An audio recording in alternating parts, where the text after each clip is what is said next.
It's 2 a.m. My portfolio is down 12%.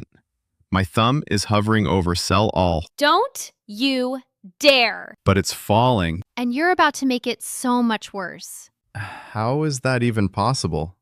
Because your brain is lying to you. Right now. My brain? Picture your brain as a control room. Rational operator at the wheel. Calm. Coffee in hand. Data on screen. The second that number goes red, a monkey kicks down the door. Tiny symbols, full alarm, total panic mode. Oh no. I am the monkey. It's called loss aversion. Nobel Prize-winning research. Okay, hit me. Losing $100 hurts twice as much as gaining $100 feels good. Twice. Your brain is wired to feel pain harder than pleasure. So when my portfolio drops 12%? Your monkey brain feels like it dropped 24. 24%? And here's what the monkey does.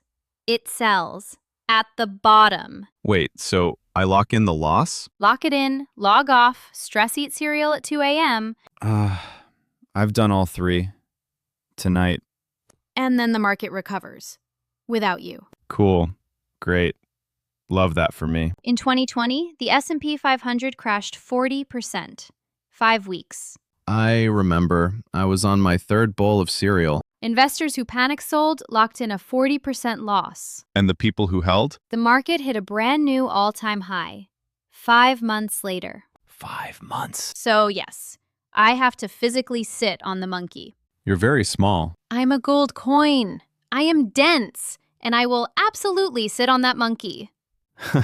Okay. How do I actually stop this? 3 rules. Don't check your portfolio at 2 a.m. Ugh, already broken. Zoom out. 1-day chart looks like a horror movie. 10-year chart looks like a staircase going up. And 3? Ask yourself, did the business change or just the price? Oh, that's actually a really good question. That's why they pay me the big bucks. Nobody pays you. I'm a coin.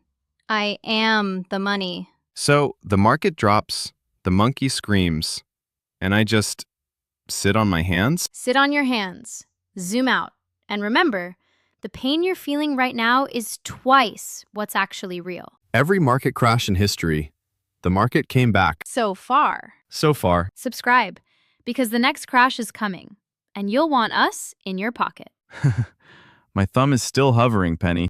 Put the phone down.